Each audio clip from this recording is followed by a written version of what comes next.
জাপানে খুন, হত্যা বা টার্গেট কিলিং একেবারেই বিরল ঘটনা। বন্দুক হামলাও খুবই বিরল, কারণ সেখানে অস্ত্র বহন করা নিষিদ্ধ। সেই জাপানেরই একটি শান্তিপ্রিয় শহর নারা।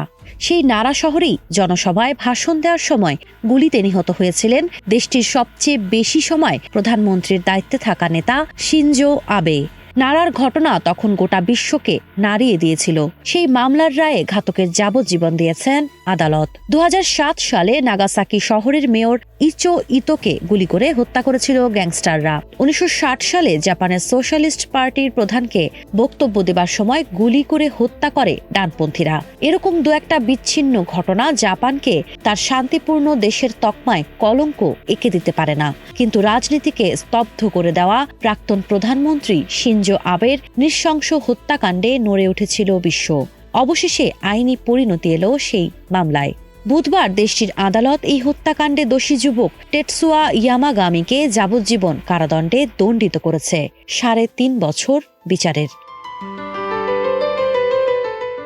সাজার দিন আদালত চত্বর ঘিরে ছিল কড়া নিরাপত্তা ও উপচে পড়া ভিড়। সেই ভিড়ের মধ্য দিয়েই নির্বিকার মুখে আদালত কক্ষে প্রবেশ করেন ইয়ামাগামি। চোখে মুখে অনুশোচনার চিহ্ন ছিল না, আত্মপক্ষ সমর্থনের কোনো চেষ্টাও করেননি তিনি, বরং শান্ত স্বরে নিজের অপরাধ স্বীকার করেন, যা গোটা আদালত কক্ষকে আরও ভারী করে তোলে। ২০২২ সালের জুলাই মাস, পশ্চিম জাপানের নারা শহরে এক নির্বাচনী জনসভায় ভাষণ দিচ্ছিলেন শিনজো আবে। আচমকা পেছন দিক থেকে গুলি এসে লাগে তার শরীরে। ঘটনাস্থলেই লুটিয়ে পড়েন শিনজো। গুরুতর আহত অবস্থায় হাসপাতালে ভর্তি করা হলেও কয়েকদিন পর চিকিৎসাধীন অবস্থায় তার মৃত্যু হয়। ঘটনার পর পালানোর কোনো চেষ্টা করেননি ইয়ামাগামি। নারা শহরের বাসিন্দা ওই যুবককে ঘটনাস্থল থেকেই গ্রেপ্তার করে পুলিশ। তদন্তে তিনি জানান, শিনজোর প্রতি ব্যক্তিগত অসন্তোষ থেকেই হত্যার সিদ্ধান্ত নেন। নিজের হাতে তৈরি বন্দুক ব্যবহার করেই এই হামলা চালিয়েছেন তিনি, যা জাপানের কড়াকড়ি অস্ত্র আইনের দেশেও নিরাপত্তা নিয়ে বড় প্রশ্ন তোলে।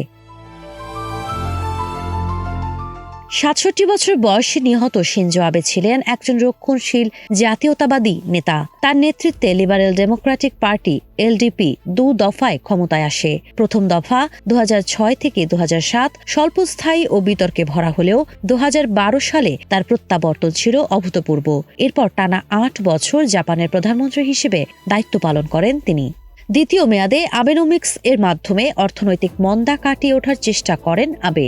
২০১১ সালের ভয়াবহ ভূমিকম্প, সুনামি ও ফুকুশিমা পারমাণবিক বিপর্যয়ের পর দেশকে স্থিতিশীল করতেও বড় ভূমিকা রাখেন তিনি।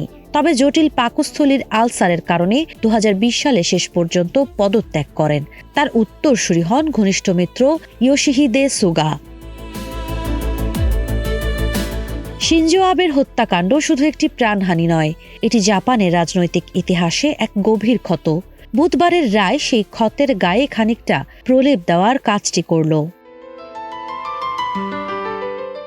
সাবা খান, নাগরিক প্রতিদিন।